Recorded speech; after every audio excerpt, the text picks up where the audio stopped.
استغفر الله وأسأله التوبة لا حول ولا قوة إلا بالله العلي العظيم أعوذ بالله من الشيطان الرجيم بسم الله الرحمن الرحيم الحمد لله كما هو أهله الحمد لله رب العالمين الصلاة والسلام على أشرف الأنبياء والمرسلين أبي القاسم محمد اللهم صل على محمد وعلى آله الطيبين الطاهرين المعصومين سيد بقية الله في العالمين ولعنة الله على أعدائهم أجمعين من الآن إلى قيام يوم الدين قال الحكيم في كتاب المجيد والفرقان الحميد بسم الله الرحمن الرحيم إن الدين عند الله الإسلام ووصف لن صلوات اللهم صل على محمد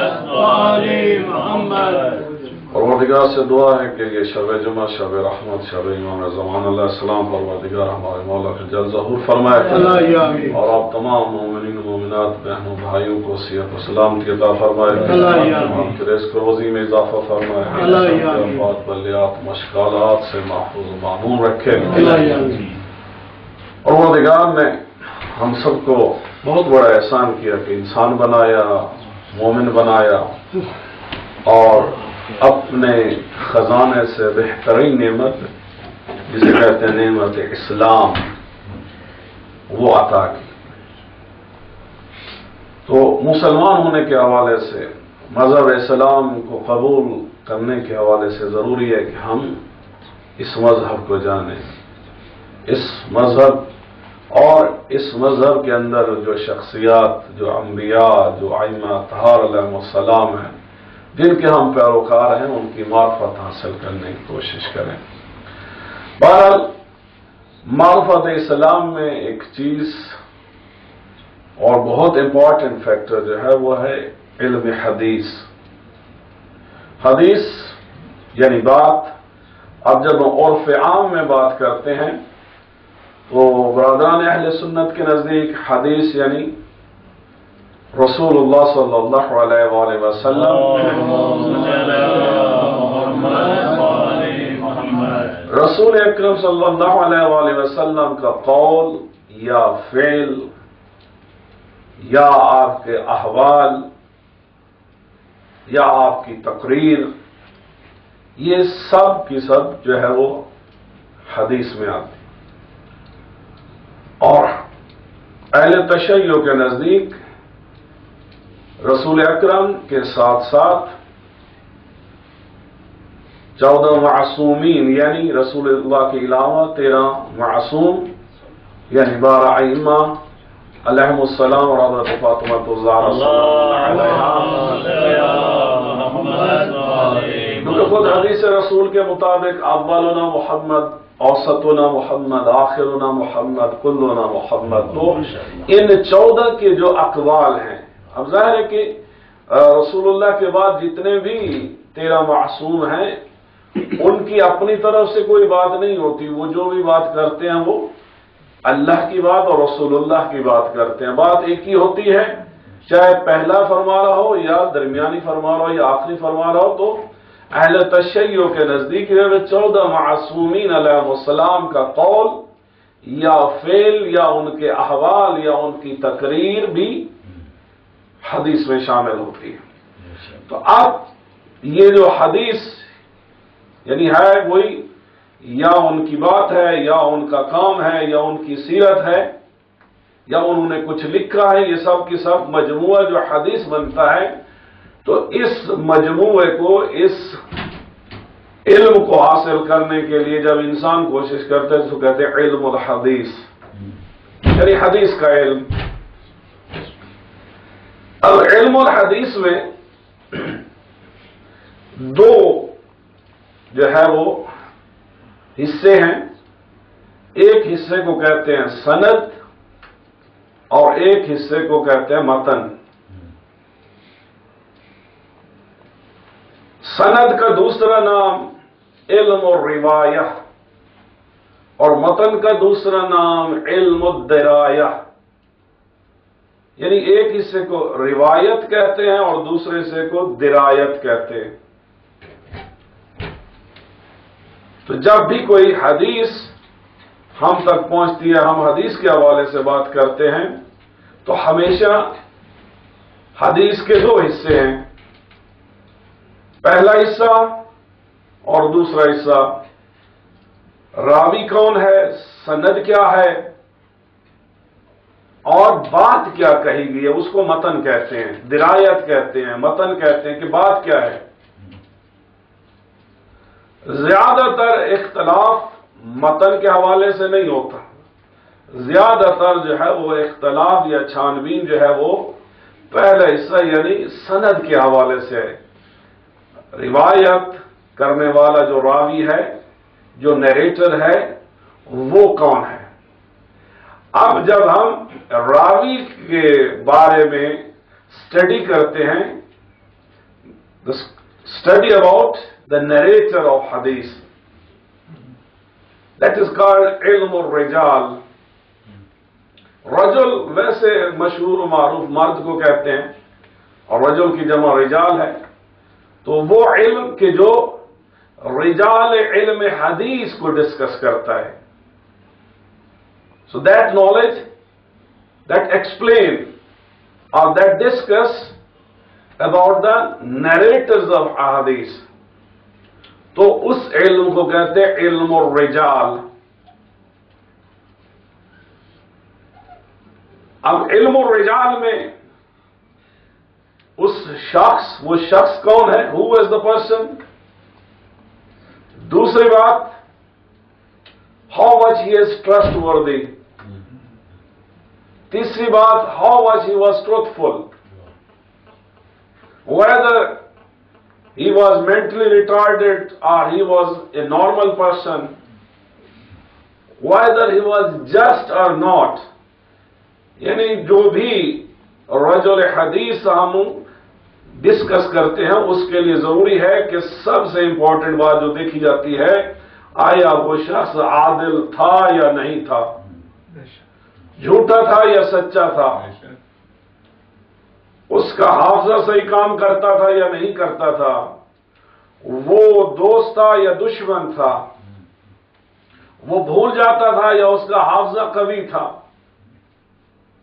پھر جو بیان کرنے والا ہے، آیا خود رسول اللہ کے حضور وہ موجود تھا یا نہیں تھا، خود سنا یا نہیں سنا، یا اگر اس نے کسی اور سے سنا تو جس سے سنا وہ کون ہے، اور آیا اس نے براہ راست رسول اللہ سے سنا یا نہیں سنا۔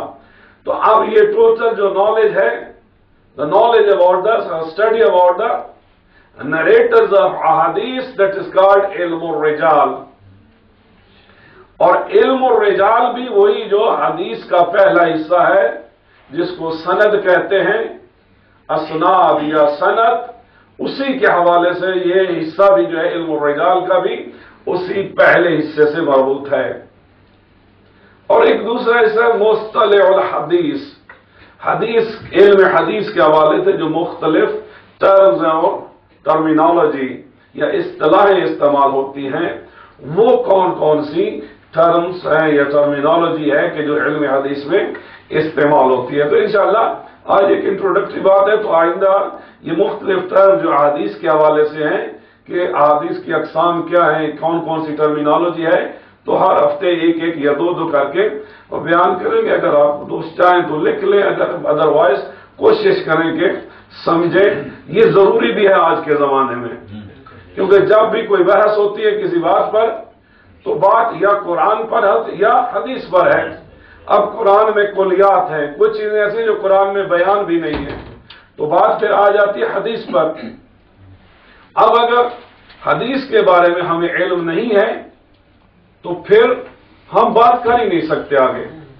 تو اس لیے اس علم کو جاننا بھی بہت ضروری ہے۔ تو بہرحال کلی طور پہ علم حدیث وہ علم ہے کہ جو قول کے حوالے سے یا فعل کے حوالے سے یا احوال کے حوالے سے یا تقریر کے حوالے سے یا تحریر کے حوالے سے 14 معصومین علیہ السلام کو جو ڈسکس کرتا ہے، جو احاطہ رکھتا ہے، اس کو علم الحدیث کہتے ہیں۔ اور جب حدیث کی بات آتی ہے، ہر حدیث کے دو حصے ہوتے ہیں، ایک پہلا حصہ جس کو سند کہتے ہیں یا روایت الحدیث، اور دوسرا حصہ جو متن ہوتا ہے کہ بیان کیا کیا گیا ہے، اور اس کو جو ہے وہ متن بھی کہتے ہیں یا درایت الحدیث بھی کہتے ہیں۔ اب یہ بھی ایک پورا الگ علم ہے۔ اب پہلے والے حصے کو اصول الحدیث بھی کہتے ہیں، اور دوسرے والے حصے کو متن کو جو ہے وہ فقہ الحدیث بھی کہتے ہیں۔ یعنی اب مختلف ٹرمز ہیں، یعنی سند اور متن، یہ دو ٹرم ہوں۔ دوسری اسی کی سیم چیزیں جو ہے وہ روایت الحدیث، درایت الحدیث۔ تیسری جو سیم ٹرم ہے وہ اصول الحدیث اور فقہ الحدیث۔ تو ان تمام چیزوں کو جب انسان پڑھتا ہے، سمجھنے کی کوشش کرتا ہے، علم حاصل کرنے کی کوشش کرتے ہیں، تو ایز اے ہول اس علم کو علم الحدیث کہتے ہیں۔ صلوات محمد۔ تو آج کی حدیث قدسی بہت ہی خوبصورت ہے۔ اس حدیث میں 4 مرتبہ پروردگار نے مخاطب کیا ہے، یا ابن آدم، اے آدم کے بیٹو، کیونکہ انسان بہرحال ماں باپ سے ایک بہت محبت رکھتا ہے، ایک انسیت رکھتا ہے، وہ اس کے محسن ہوتے ہیں، ان کے خلاف کوئی بات برداشت نہیں کر سکتا، ان کے لیے انسان دعا کرتا ہے، ان کے ساتھ جو بہتری ہوتی ہے وہ کرتا ہے، انہیں ہمیشہ یاد رکھتا ہے، کیونکہ والدین اگر نہ ہوں تو انسان کا وجود ہی نہ ہوتا۔ تو اس لیے وہ والد، وہ آدم کے جس سے تمام انسانیت کی بنیاد شروع ہوئی ہے، اس سے پروردگار نے ہمیں مخاطب کر کے جھنجھوڑا ہے، تاکہ ہم کچھ ریئلائز کر سکیں کہ ہم کیا کر رہے ہیں، کہاں کھڑے ہیں، کیا کر رہی ہیں، کہاں جانا ہے، ہماری منزل کیا ہے۔ ہمارا اور ہمارے اللہ کے درمیان جو تعلق ہونا چاہیے، جو کمیونیکیشن ہونا چاہیے، جو رشتہ ہونا چاہیے، وہ کیسا ہے، وہ کتنا مضبوط ہے، وہ کتنا کمزور ہے۔ تو آج کی حدیث میں جو ہے پروردگار نے ایک انداز میں ہوتا ہے کہ جب اپنا بڑا، اپنا قریبی، اپنا محسن جب کسی کو سمجھا رہا ہوتا ہے، پیار سے بات کر رہا ہوتا ہے، جھنجھوڑ رہا ہوتا ہے کہ شاید کوئی بات اس کے دل میں اثر کر جائے، تو یہ حدیث قدسی آج کی اسی انداز میں پروردگار اپنے بندے سے مخاطب ہے۔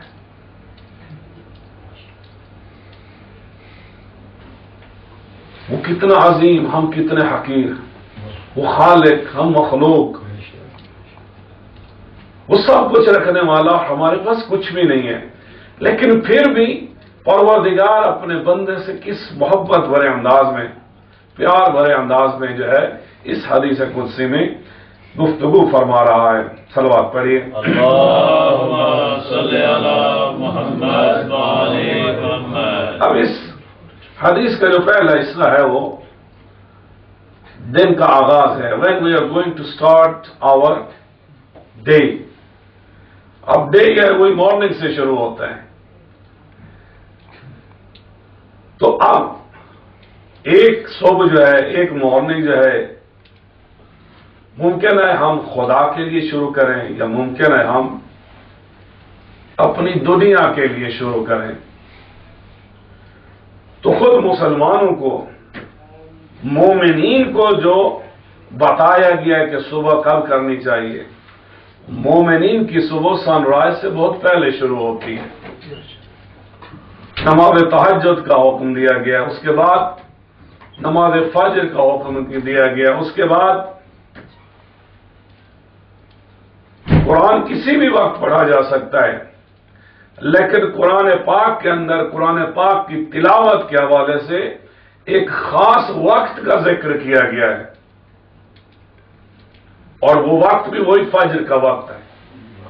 اقیم الصلاۃ لدلوک الشمس